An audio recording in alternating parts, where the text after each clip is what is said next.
ये भारत की संवैधानिक संस्थाओं का अपमान करते हैं, कभी चुनाव आयोग का अपमान करते हैं, कभी किसी न्यायाधिकरण या न्यायालय के अधीन संचालित किसी आयोग में लंबित किसी प्रकरण में जबरन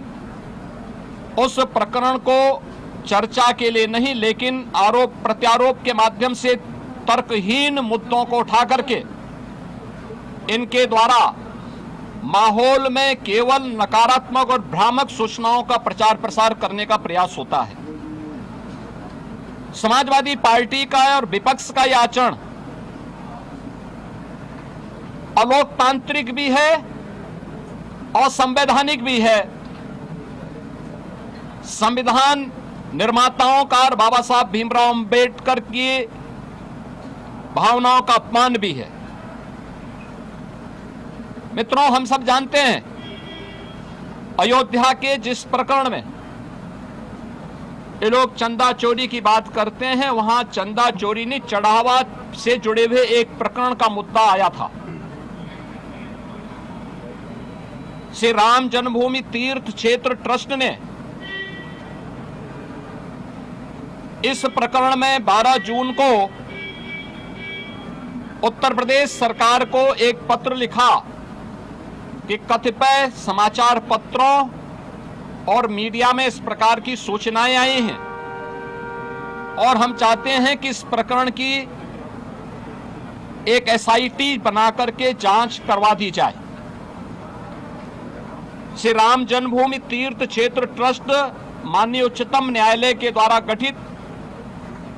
एक धर्मार्थ ट्रस्ट है। राज्य सरकार इस मामले में कोई हस्तक्षेप बिना ट्रस्ट के आग्रह पर या माननीय न्यायालय के आदेश के बगैर कोई भी निर्णय नहीं ले सकती थी। ट्रस्ट ने अपील की, अनुरोध किया, राज्य सरकार ने 13 जून को स्वयं उनके अनुरोध के क्रम में एक एसआईटी गठित कर दी, जिसमें सचिव स्तर के एक सीनियर अधिकारी को एसआईटी का अध्यक्ष, आईजी रैंक के एक अधिकारी को उसका सदस्य और वित्तीय मामलों के विशेषज्ञ एक स्पेशल सेक्रेटरी रैंक के अधिकारी को उसका सदस्य बना करके इस एसआईटी को काम दिया गया कि वह अपनी रिपोर्ट उपलब्ध करवाएं, जिससे हम ट्रस्ट को इसके लिए आगे की कार्रवाई के लिए कह सकें। 15 जून से कार्य प्रारंभ किया। इस पूरे प्रकरण में एसआईटी ने अपनी कार्रवाई प्रारंभ की और 23 जून को उन्होंने अपनी पहली अंतरिम रिपोर्ट प्रस्तुत की। 23 जून की अपनी रिपोर्ट के बाद जो रिपोर्ट एसआईटी ने उपलब्ध करवाई, उस रिपोर्ट के क्रम में उत्तर प्रदेश सरकार ने ट्रस्ट को उसकी सिफारिशों को उपलब्ध करवाया और ट्रस्ट ने 25 जून को इस पर एफआईआर लॉन्च करवाया। अयोध्या में एफआईआर लॉन्च हुई। एफआईआर लॉन्च होने के बाद उपलब्ध साक्ष्य और प्रमाण के आधार पर कुल 8 लोग पकड़े गए, जिनमें 6 लोग चढ़ावे से जुड़ी हुई धनराशि में चोरी करते हुए या धनराशि को इधर उधर करते हुए देखे गए। उस आधार पर कार्रवाई हुई। 2 लोग इस पूरे प्रकरण में जिनकी जिम्मेदारी थी, उन लोगों को और उसके साथ जोड़ करके यह 8 लोगों की गिरफ्तारी हुई। अभी एसआईटी की जांच चल ही रही थी कि माननीय उच्चतम न्यायालय में जो योजित एक पीआईएल थी, उसके तहत उच्चतम न्यायालय ने आगे की कार्रवाई के लिए एसआईटी के पुनर्गठन के साथ ही इस पूरे प्रकरण को अपनी देखरेख में आगे बढ़ाया। इस मामले में किसी भी साधु संत का कोई संलिप्तता प्रारंभिक जांच में एसआईटी की प्रारंभिक रिपोर्ट में कहीं भी नहीं पाया गया। 1100 से अधिक कर्मचारी श्री राम जन्मभूमि मंदिर के उस पूरे प्रांगण में इतने कार्मिक कार्य करते हैं और 1100 से अधिक लोगों के बीच में कुल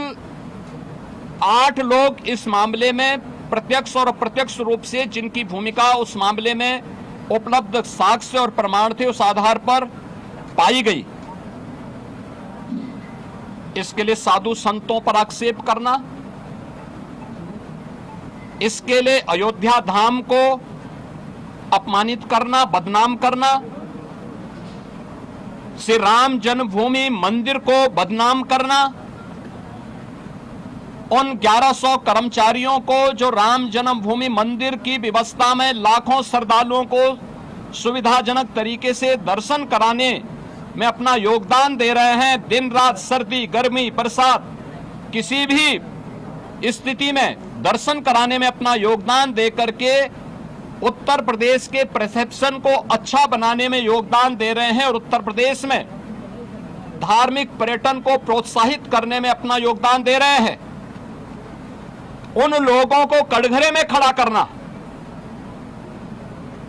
यह बड़ी आश्चर्यजनक स्थिति है। और यह आक्षेप कौन लगा रहा है? यह आक्षेप वह समाजवादी पार्टी और वह कांग्रेस लगा रही है, जिन्होंने सदैव राम जन्मभूमि और भगवान श्री राम का अपमान किया है। क्या यह सच नहीं कि 1990 में अयोध्या की गलियों को और सरयू की पावन धारा को रक्त रंजित करने का पाप समाजवादी पार्टी की सरकार ने किया था?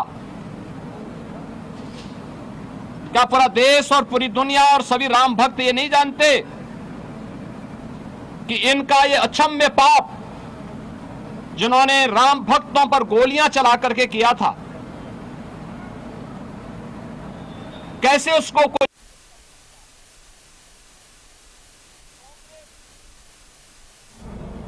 5-6 में राम सेतु प्रकरण के मुद्दे पर माननीय उच्चतम न्यायालय में अपना एफिडेविट दाखिल किया था और प्रभु श्री राम और प्रभु श्री कृष्ण के अस्तित्व पर ही प्रश्न खड़ा करके उन्हें मिथक घोषित किया था। वह कांग्रेस और यूपीए से जुड़े हुए दल किस मुंह से अयोध्या में आस्था की आज चर्चा करते हैं? अयोध्या के जिस चढ़ावा चोरी से जुड़े हुए प्रकरण की बात आई थी, सरकार ने गंभीरता से लिया था, क्योंकि आस्था का विषय अयोध्या है। कोटि कोटि सनातनियों की आस्था का मुद्दा था और सरकार ने उस समय भी स्पष्ट कर दिया था कि यद्यपि सरकार सीधे किसी ट्रस्ट में हाथ नहीं डालती, क्योंकि वह ट्रस्ट उत्तर प्रदेश सरकार ने गठित नहीं किया, माननीय उच्चतम न्यायालय के आदेश से वह ट्रस्ट गठित है। इसलिए इस मामले में तो ट्रस्ट अपील करेगा या फिर माननीय उच्चतम न्यायालय कोई निर्देश देगा तो हम उस कार्रवाई को आगे बढ़ा पाएंगे। लेकिन उस सब के बावजूद इनके द्वारा राम भक्तों को अपमानित करना, भारत की सनातन आस्था पर प्रहार करना, संसद के अंदर समाजवादी पार्टी और कांग्रेस के सांसदों और नेताओं का जो आचरण रहा है, संतों के प्रति जिस प्रकार के आक्षेप वहां किए गए, ये सीधे सीधे सनातन धर्म का अपमान है। भारत के सनातन मूल्यों, आदर्शों और दुनिया के अंदर जो उसके प्रति एक अच्छी भावना बनी थी, उस भावना पर एक प्रकार का प्रहार इन दोनों के द्वारा किया जा रहा है, जिनका आचरण सदैव से सनातन विरोधी रहा है। और मुझे आश्चर्य होता है कि इन दलों के द्वारा जब भाजपा से लड़ने में विफल हैं, मैंने पहले भी कहा, इस पूरे प्रकरण में जो लोग पकड़े गए हैं इनका भारतीय जनता पार्टी या साधु संतों से कोई लेना देना नहीं। उस सबके बावजूद पूज्य संतों पर, उस सबके बावजूद सनातन धर्म पर, भारतीय जनता पार्टी पर या किसी अन्य ऐसे सांस्कृतिक और सामाजिक संगठन पर अनावश्यक कटघरे में खड़ा करके लांछन लगाना, ये पूरे सनातन के साथ साथ सत्य को दबाने, सत्य को झुठलाने का एक कुत्सित प्रयास इनके द्वारा किया जा रहा है। और इसीलिए ये लोग बहस से भागना चाहते हैं, चर्चा से भागना चाहते हैं। ये वही लोग हैं जिन लोगों ने राम जन्मभूमि मंदिर का सदैव विरोध किया। ये वही लोग हैं जिन्होंने अयोध्या में से राम जन्मभूमि पर जब 2024 में जनवरी 2024 में 22 जनवरी 2024 जब आदरणीय प्रधानमंत्री जी के द्वारा अयोध्या में श्री राम जन्मभूमि मंदिर में 500 वर्षों के बाद श्री राम जन्मभूमि पे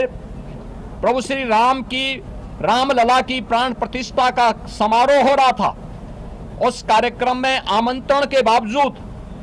ये लोग नहीं गए। ये लोग उन मुद्दों पर सदैव मौन बने रहे। लेकिन आज ये आस्था की बात करते हैं। जो प्रभु राम और प्रभु कृष्ण को के अस्तित्व पर प्रश्न खड़ा कर चुके हैं, वे आज आस्था की बात करते हैं। जो राम भक्तों से अयोध्या की गलियों को लहूलुहान कर चुके हैं, वे आज आस्था की बात करते हैं। और इन लोगों का आचरण आश्चर्यचकित यानी आश्चर्यजनक है कि ये लोग आज आस्था की चर्चा वे लोग कर रहे हैं जो लगातार इन मुद्दों को लेकर के हिंदुओं को और भारत की सनातन परंपरा को कटघरे में खड़ा करते रहे हैं। आज सदन में इनका यह आचरण आप सबने भी देखा है, किस तरीके से अध्यक्ष पीठ की अवमानना समाजवादी पार्टी के सदस्यों के द्वारा किया गया। वे चर्चा से भागना चाहते हैं, जनता से जुड़े हुए मुद्दों पर चर्चा नहीं करना चाहते हैं। ऐसे मुद्दे पे उठा करके माहौल खराब करने का प्रयास कर रहे हैं जिन मुद्दों का सदन से लेना देना नहीं था, लेकिन फिर भी दूध का दूध और पानी का पानी हो, इसको लेकर के जब अध्यक्ष पीठ ने अपनी व्यवस्था दी तो उसको मानने को तैयार भी नहीं। वह सदन चर्चा का विषय होता है, एक संवाद होता है, समीक्षा होती है, एक परिणाम पे हम लोग पहुंचते हैं। ये लोग उन मुद्दों पे चर्चा नहीं कराना चाहते हैं, केवल माहौल खराब करके जनहित से जुड़े हुए मुद्दों को डाइल्यूट करना चाहते हैं। और इसीलिए इन्होंने पूरे सदन की कार्रवाई को भी बाधित करने का प्रयास किया, अध्यक्ष पीठ की भी अवमानना करके पूरे माहौल को तनावपूर्ण बनाने का कुत्सित प्रयास इनके द्वारा आज विधानसभा के अंदर किया गया है। मित्रों, समाजवादी पार्टी और कांग्रेस का यह आचरण उत्तर प्रदेश के साथ साथ सनातन धर्मावलंबियों का अपमान भी है, 25 करोड़ जनता के हितों पर कुठाराघात भी है। पिछले 9 वर्ष में एनडीए की डबल इंजन सरकार ने उत्तर प्रदेश के जिस परसेप्शन को बदलने में सफलता प्राप्त की है, आज उसका परिणाम है कि उत्तर प्रदेश अब बीमारू राज्य नहीं, उत्तर प्रदेश के नौजवान के सामने पहचान का संकट नहीं, उत्तर प्रदेश का नौजवान अब पलायन नहीं कर रहा है, उत्तर प्रदेश का किसान अब आत्महत्या करने के लिए मजबूर नहीं हो रहा है, उत्तर प्रदेश के गरीबों को शासन की सुविधा का लाभ मिल पा रहा है और उत्तर प्रदेश का परसेप्शन देश के अंदर सबसे तेज गति के साथ आगे बढ़ने वाली और प्रदेश देश की टॉप 3 इकोनॉमी के रूप में उत्तर प्रदेश ने अपने आप को स्थापित किया है। उस उत्तर प्रदेश के परसेप्शन को खराब करने की कुत्सित चेष्टा समाजवादी पार्टी और कांग्रेस के द्वारा मिलकर के किया जा रहा है। ये लोग लगातार जिन्होंने यूपी के नौजवानों के सामने पहचान का संकट खड़ा किया था, जिनकी किसान विरोधी नीतियों के कारण किसान आत्महत्या करने के लिए मजबूर होता था, जिनके कारण यहां पर प्रदेश के अंदर परंपरागत उद्यम चौपट हो चुके थे, जिनकी गलत नीतियों और भ्रष्ट आचरण के कारण और गुंडागिर्दी के कारण उत्तर प्रदेश में कोई निवेश नहीं करना चाहता था, और जिन लोगों ने उत्तर प्रदेश के नौजवानों के हक पर डकैती डाली थी, उत्तर प्रदेश के नौजवानों को उनकी नौकरी से वंचित किया था, वह समाजवादी पार्टी आज प्रदेश के परसेप्शन को एक बार फिर से खराब करने की कुत्सित चेष्टा कर रही है और देश के अंदर उत्तर प्रदेश की छवि को फिर से बदरंग करने का प्रयास कर रही है। हम समाजवादी पार्टी और कांग्रेस के इस आचरण की निंदा करते हैं। अध्यक्ष पीठ की अवमानना समाजवादी पार्टी के द्वारा किया गया, मार्शलों के साथ मारपीट करने का और उन्हें धक्का मुक्की करने का प्रयास किया गया, यह अत्यंत शर्मनाक है।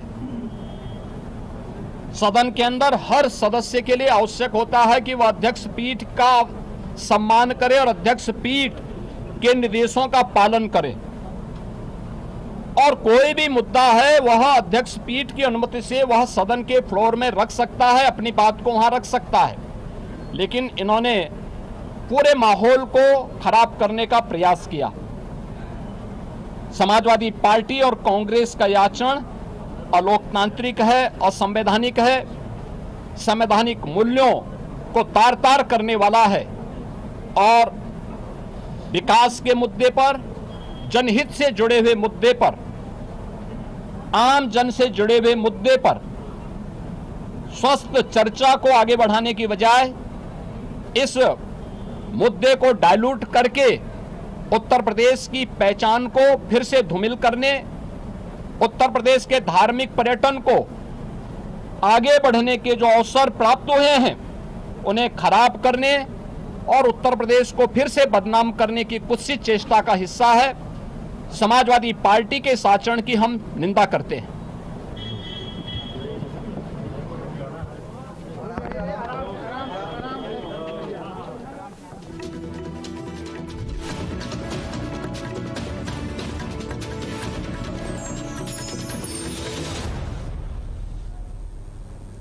और चलिए शुरुआत